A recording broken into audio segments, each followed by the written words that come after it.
Bom, meu nome é Jean Santos de Oliveira, do terceiro ano B de Agropecuária. Eu vou estar falando sobre o conteúdo ministrado nesse bimestre da dependência.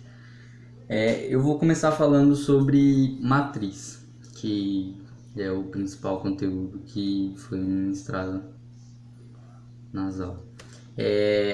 Primeiramente, para definir matriz, ela é uma tabela que é constituída por linhas e colunas, no formato, digamos assim, de M vezes N, onde M representa linhas na horizontal e N colunas na vertical.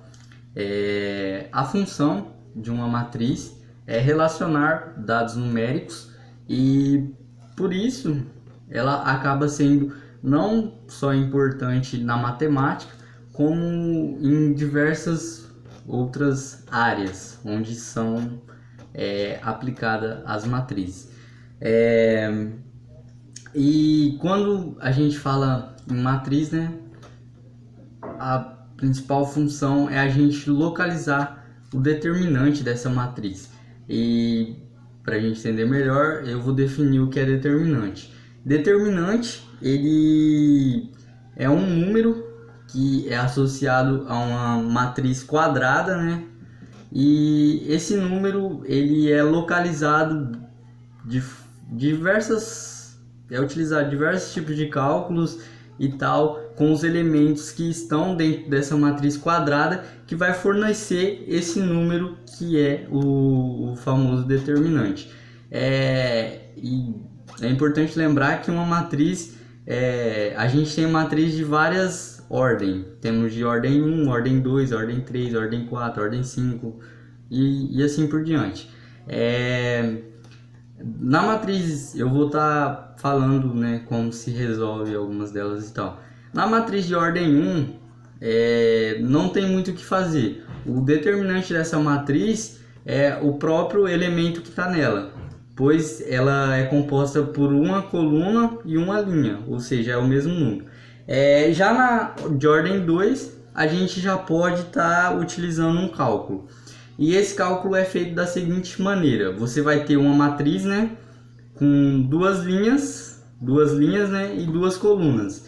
E daí você vai pegar e vai traçar setas em diagonal e você vai dividir, digamos assim, entre diagonal principal e diagonal secundária. A diagonal principal, ela vai pegar da esquerda para a direita, enquanto a secundária vai pegar da direita para a esquerda.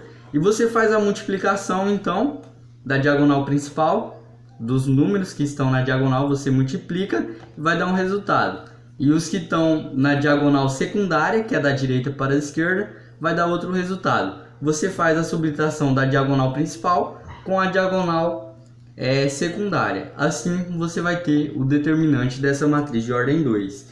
Na de ordem 3, há diversas formas de solução, né? Mas eu vou estar falando sobre a Sarri, ou a Sarros, também chamada.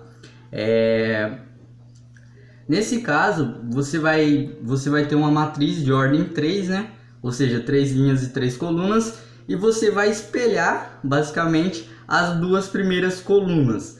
Você vai pegá-las e vai colocar para o lado. Não estou falando para vocês apagar a que tem aqui da frente, mas você vai espelhá-la. E quando você faz isso, você vai conseguir traçar 3 linhas na diagonal, 3 linhas na diagonal principal, e 3 linhas na diagonal secundária.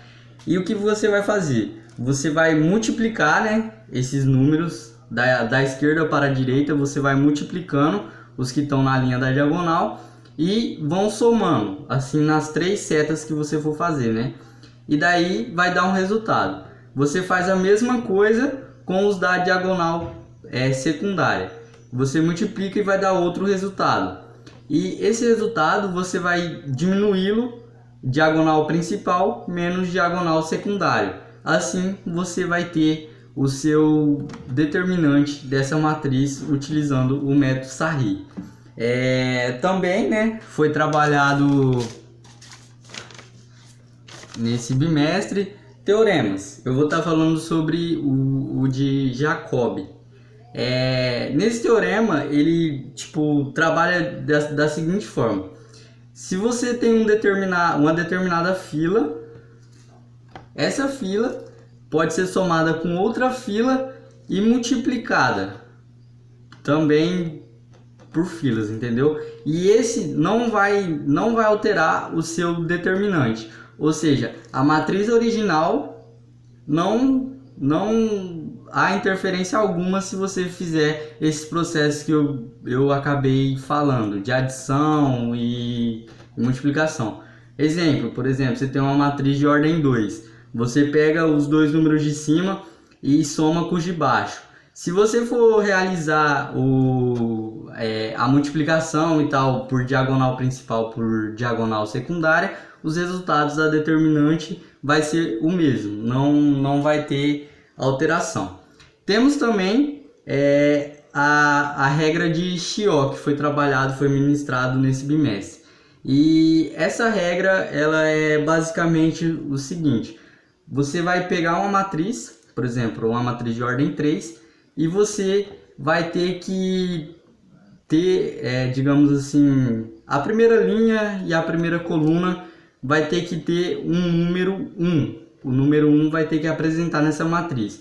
E você deve estar se perguntando, às vezes você pega uma matriz que não tenha esse número 1. Você pode, digamos assim, trabalhar essa matriz com o Jacobi, com o teorema de Jacobi, e fazer aparecer esse número 1, de forma de adição ou de multiplicação.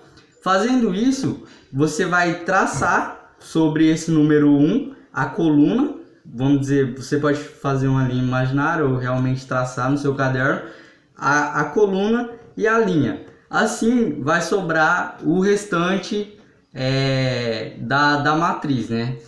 E o que você vai fazer? Esses números restantes, esses elementos compostos pela matriz restante, você vai multiplicar o que está em cima e o que está embaixo por esse número. Assim, você consegue diminuir a ordem da sua matriz. Ou seja, se ela é uma ordem de ordem 3, você fazendo esse processo, a regra de Chiot, ela vai virar uma matriz de ordem 2. E assim vai acabar